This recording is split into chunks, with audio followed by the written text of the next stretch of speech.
You have probably seen these viral videos on the internet, and the welding that we see in these videos looks off. But honestly, it's the grinding in these videos that makes me even more worried. When we are welding a joint, the goal of what we are doing is to make sure that we properly join separate pieces of material. As a professional instructor and a certified welding supervisor, the welding in these videos definitely has me worried watching it, whether the joint is just a straight 45-degree mitered corner, or you can see here, I'm actually cutting out one of these joints and trying to bend it up just like I saw in one of these viral videos. Or I even figured out, working on this one here, this one was way more intense, and the welding procedure behind it had to be done even more perfectly.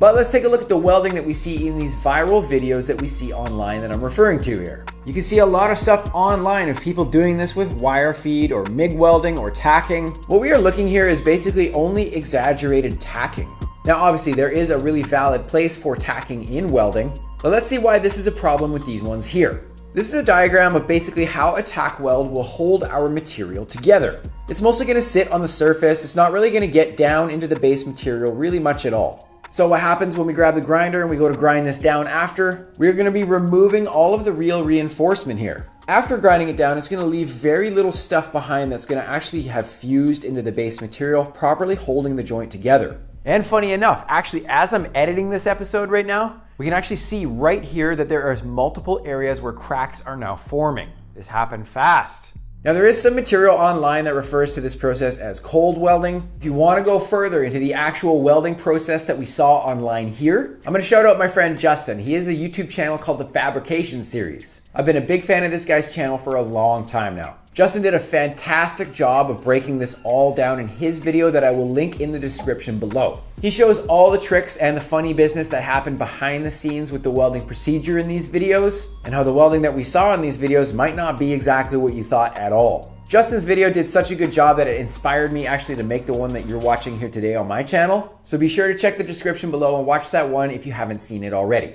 But there's also other things that I want to point out from these viral videos online. That's right, there's even more to take a look at. Not only is there a big risk with fracture or welding failure because of insufficient fusion into the base material with these projects, the one thing that I really do not like is the preparation of the joints before welding. In the case of these joints here, we know for a fact the welds are going to be ground off. If I've ever gotten work across my workbench where I know for a fact that welds are going to be ground off after, I am always going to prepare my work like this here.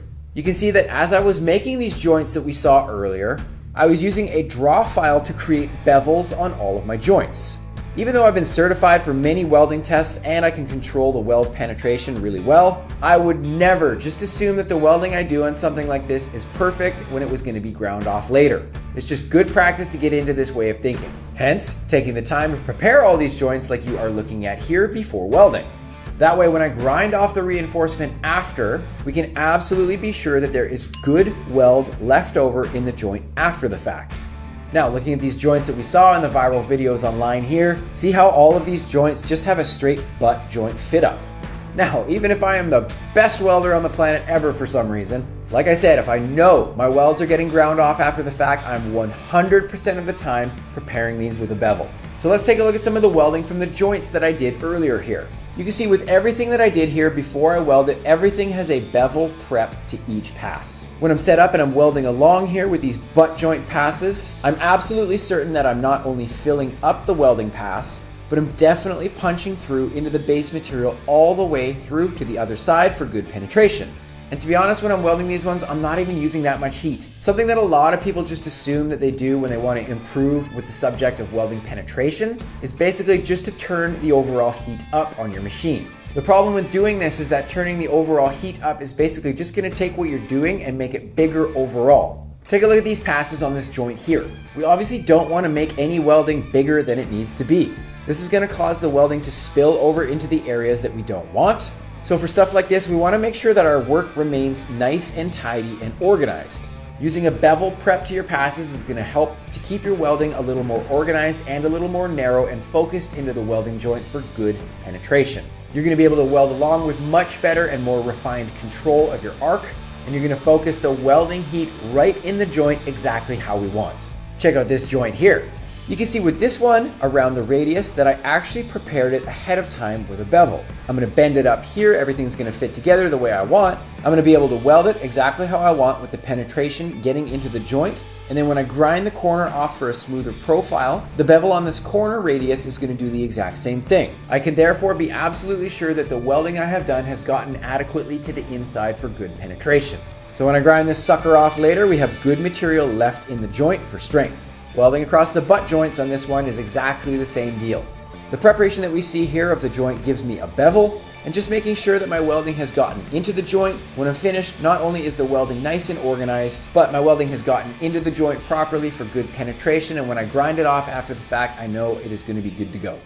Now if you want to learn proper setup and settings and how to get started with welding, if you have zero experience, I have free online TIG welding classes that you can take on my website. Yes, they are absolutely free, no catches. You can learn right from home. You can watch the lessons as many times as you want. These are lessons that I used to charge money to teach people in person. And like I said, you can get them for free. I have one class for aluminum. I have one class for stainless steel. These classes are about 30 to 45 minutes long, depending which one you pick. Go register for them after you finish watching this episode here and get welding. Now look at this one here. These passes are so close together. And now you know because we already talked about it, but because we have taken the time to properly prepare the bevels on these joints, we can keep the welding relatively narrow and controlled. So this way nothing ends up being any wider than we want. And this is how with a joint like this, I would keep all the welding organized. Looking inside of each one here, we can see that the penetration that we want to see is controlled and looks pretty good. So now let's get to the part that we've talked about so much here. It's a shame that all this nice welding has to go, but let's get grinding. I'm gonna start with this joint here.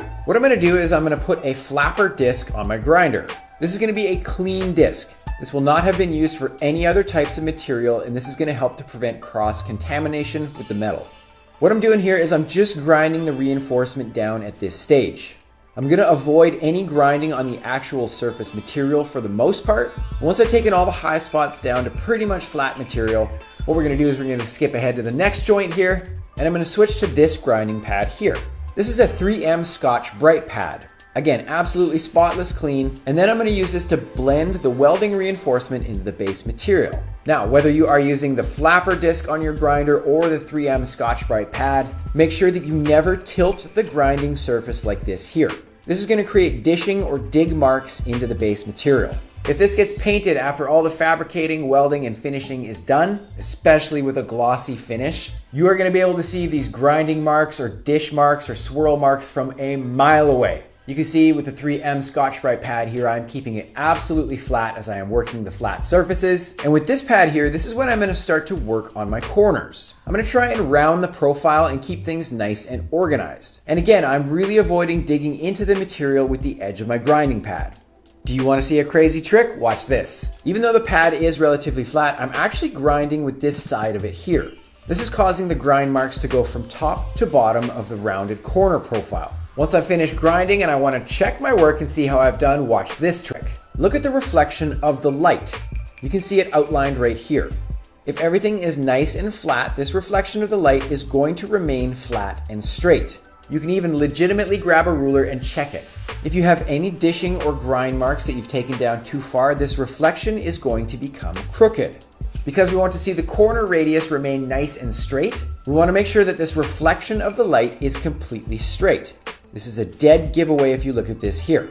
This is something that just makes it blatantly obvious if you have any dishing or dig marks that you need to take care of. Now that we have all of our joints ground down and properly blended in with all the grinding pads that I just talked about, I'm going to switch to my sanding disc, and I'm just going to use an 80 grit, nothing crazy.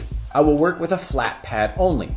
I will not have it tipped up on its edge at all, and I'm just going to start out with sanding my completely flat surfaces. I'm going to get everything completely uniform on all the flat surfaces first, and at this point, this is when I'm going to start rounding the corners.